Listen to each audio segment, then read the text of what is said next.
Filipenses 2, versículo 14 dice: haced todo sin murmuraciones y contiendas, para que seáis irreprensibles y sencillos hijos de Dios, sin mancha, en medio de una generación maligna y perversa, en medio de la cual resplandecéis como luminares en el mundo, asidos de la palabra de vida, para que en el día de Cristo yo pueda gloriarme de que no he corrido en vano ni en vano he trabajado.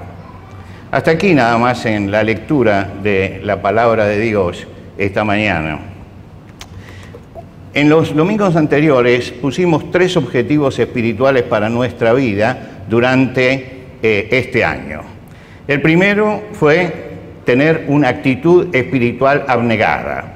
Es decir, haya pues en vosotros este sentir que hubo también en Cristo Jesús. Y dijimos, esto tiene que ser una norma en nuestra vida. Dios, cuando llamó a Abraham, le dijo: te bendeciré y serás bendición, y nosotros somos bendecidos por el Señor, por lo tanto tenemos que ser de bendición a otro. Nos tenemos que olvidar de nuestros deseos, de nuestros afectos, de nuestros dolores, de todo eso que constituye muchas veces la queja constante en la vida de algunos cristianos, para centrarnos en la bendición de otros. La segunda era: ocupaos en vuestra salvación, es decir, una vida espiritual responsable que no se quede parada en el hecho de la salvación, sino que busque que el Señor trabaje permanentemente en la vida con seriedad, con responsabilidad y con cuidado. La tercera era: porque Dios es en vosotros el que produce así el querer como el hacer. Y allí vemos como el Espíritu Santo, que el Señor dijo los va a guiar a toda verdad, nos ayuda a caminar y a que nuestra vida sea una vida diferente, y coloca en nuestro corazón el querer y el hacer por su buena voluntad. Quiere decir que estos son los objetivos que nosotros tenemos para este año. La pregunta es: ¿y para qué ponemos estos objetivos? ¿Para qué el apóstol Pablo escribe en este capítulo 2, de donde hemos sacado los objetivos? ¿Para qué escribe? ¿Cuál es la meta? ¿Cuál es el objetivo final? Y acá en los versículos que leímos se habla de cuál es el objetivo final. Y el objetivo final es que resplandezcamos como luminares en el mundo. Este es el objetivo final. Ahora, ¿por qué el cristiano tiene que resplandecer? ¿Cuál es la razón por la cual el cristiano tiene que resplandecer en la sociedad de hoy? Mire, tenemos que resplandecer porque la sociedad está viviendo en oscuridad moral y espiritual. Mire cómo la describe Dios aquí. Dice: hijos de Dios en medio de una generación maligna y perversa. Maligna y perversa. No dice una generación mala, dice una generación maligna, y dice perversa, depravada. Esta es la descripción. Ahora, ¿por qué dice maligna? Porque la persona maligna, la sociedad maligna, tiende a hacer daño y desea y se alegra con el mal. Esta es la característica de la sociedad. Tiende a hacer daño y se alegra con el mal que hace. Y por otro lado, una sociedad perversa, depravada, donde la conducta anormal e inmoral es la constante. Quiere decir que estas dos palabras definen nuestra sociedad y toda la sociedad humana, pero podemos aplicarla a nuestro tiempo. Estamos en un momento de una sociedad que tiende hacia el mal, y no solamente tiende, sino que se goza haciendo el mal y que pasa por encima de todas normas morales. En estos días se promulgó la ley del aborto. Es notable las palabras con las que el presidente de la nación promulga esta ley. Él dice: estoy muy feliz poniendo fin al patriarcado. Mentira. Está decretando el genocidio de entre 300.000 y 500.000 vidas por año. Lo está legalizando. Esto es malignidad. ¿Y qué pasó? Que los que estaban alrededor aplaudían. Quiere decir que esta es la mejor descripción que usted puede tener de lo que es una sociedad maligna y perversa. no solamente propone el mal, sino que además lo aplaude y además, con una gran mentira, ocultando que se ha legalizado el genocidio en nuestro país, un genocidio en nuestro país. El otro día conversaba con Ezequiel y él me dice, pero no es solamente esto, no es solamente esto, es la destrucción de la cultura del trabajo, de la que hemos hablado extensamente, que es algo que Dios ha instituido, de la corrupción, de la impunidad. Todas estas cosas constituyen la sociedad maligna y perversa.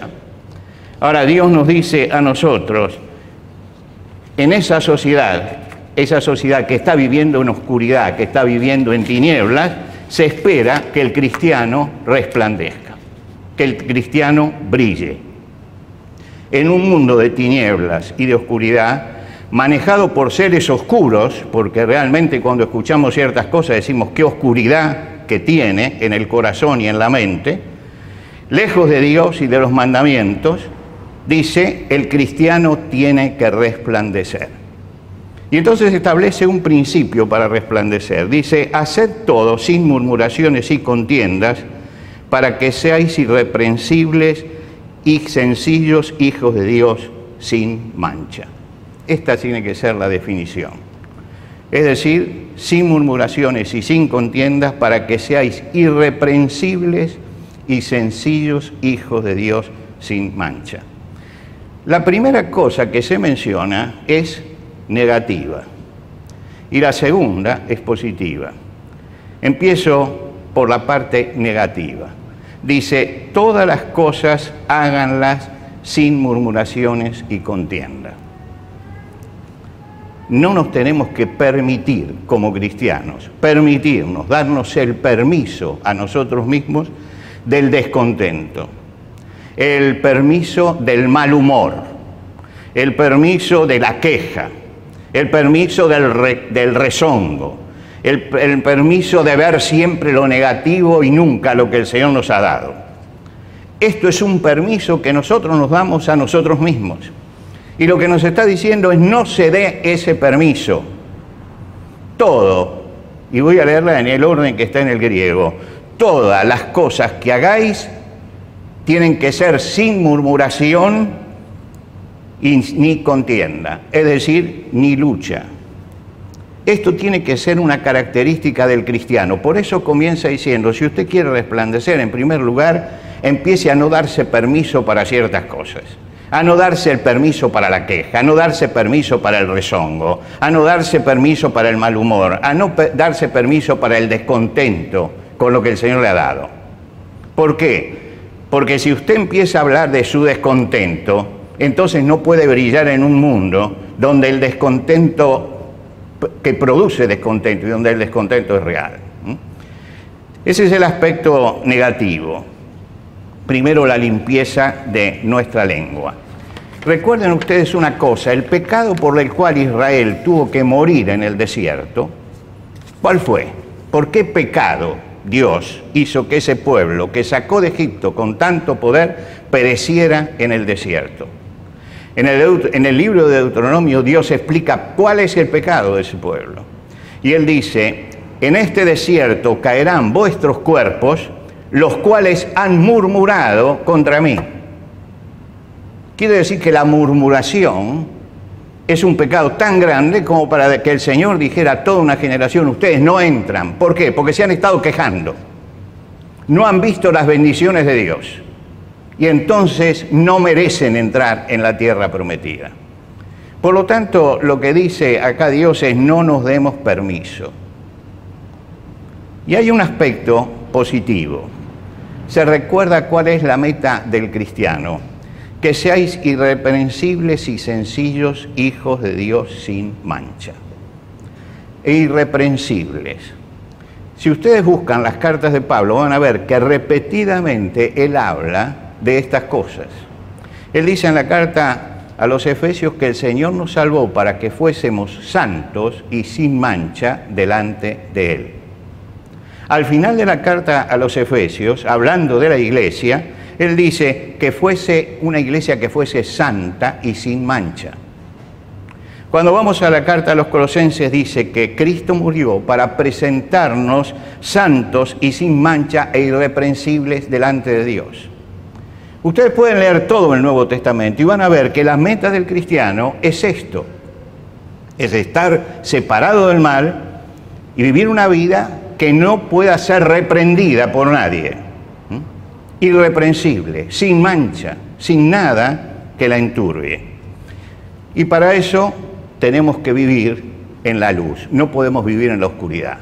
Si el mundo está en este momento en la perversidad y en la confusión, el cristiano tiene que vivir la tranquilidad y la paz del Señor y dar testimonio de la luz en medio de esta generación.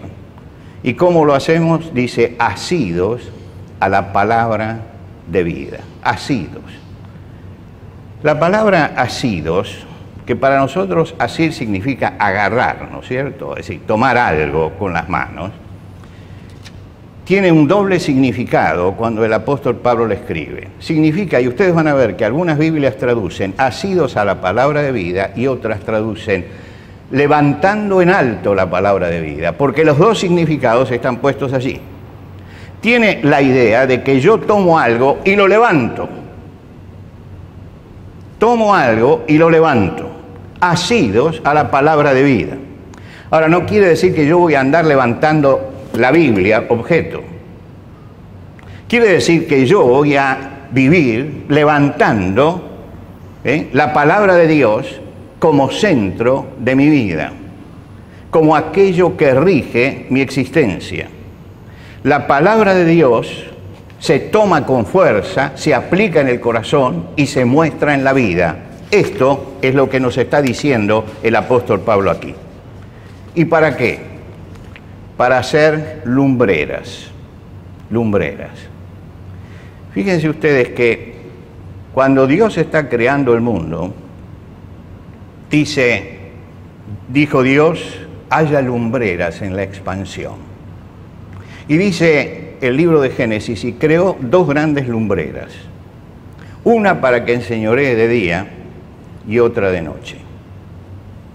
Es decir, estaba señalando el sol y estaba señalando la luna, para que una enseñoree de día y otra de noche.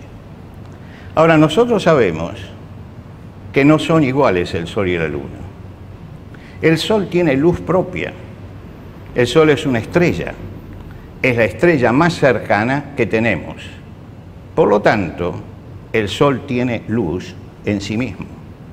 La luna no tiene luz en sí misma. La luna refleja la luz del sol en la noche sobre la oscuridad.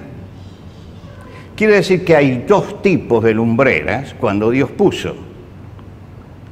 Es decir, una lumbrera que tiene luz propia, el sol, como una estrella, y por el otro lado la luna, que refleja esto. Mientras que yo leía este pasaje esta semana, recordé una historia que me contaban de niño, una cosa que sucedió en un pueblo, creo, de Inglaterra. Pasó esto. Dicen que había un niño que estaba enfermo y vivía en una de esas casas como las que tenemos hoy, donde cuando usted abre ve la pared del vecino. Vivía en una de esas casas y este chico estaba postrado y no lo podían mover de ese lugar. Y él veía que la luz del sol pasaba, se proyectaba sobre la pared del vecino, ¿no? Pero quería un rayo de luz para él. Y un día le dice a quien lo cuida, ¿cómo me gustaría que el rayo del sol pudiera entrar aquí dentro? Y la persona que lo cuidaba le dijo, mira, ni el científico más grande puede doblar un rayo de sol. Cuando el rayo de sol sale, va en una determinada dirección. Y estaba el hijito de esta señora escuchándolo. Y el hijito le dijo, yo voy a doblar el rayo de sol. La madre se rió y al otro día cuando fueron, había un rayo de sol que entraba en el lugar. Porque el chico se fue a la vereda de enfrente y con un espejo hacía que el rayo de luz penetrara por la ventana. Entonces él estaba doblando el rayo de luz y haciéndolo entrar en ese lugar. El rayo de luz venía del sol. Llegaba hasta allí en una dirección, pero sobre la base pulida del espejo, al tocarlo, el rayo del sol se desviaba.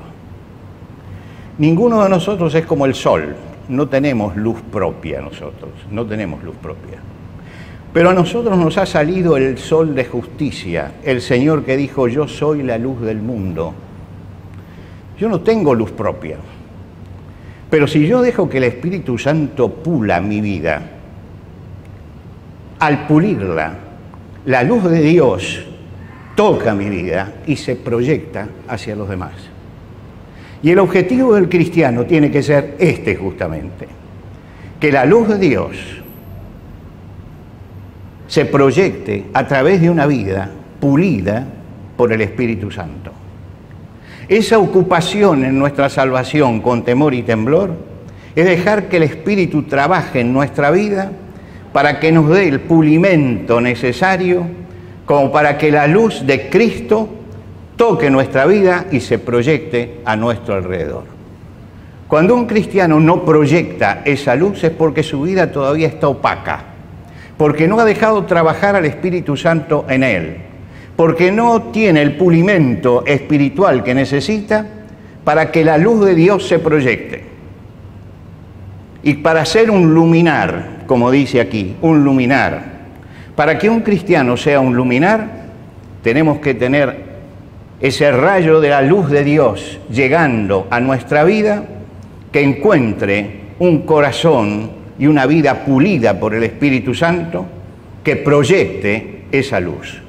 No llevamos luz propia, pero podemos proyectar la luz de Jesucristo a los que están a nuestro alrededor. Y no se trata, mi hermano, de hablar de Jesucristo, se trata de mostrar a Jesucristo. Cuando mostramos a Jesucristo, cuando dejamos que el Señor Jesucristo obre en nuestra vida, dejamos que el Espíritu Santo trabaje en nosotros, el brillo de Cristo empieza a verse en nosotros y somos luminares en el mundo. Y ese es el objetivo de la vida cristiana, que podamos ser luminares, iluminar, no con la luz propia, sino con la luz de Cristo reflejada en nosotros.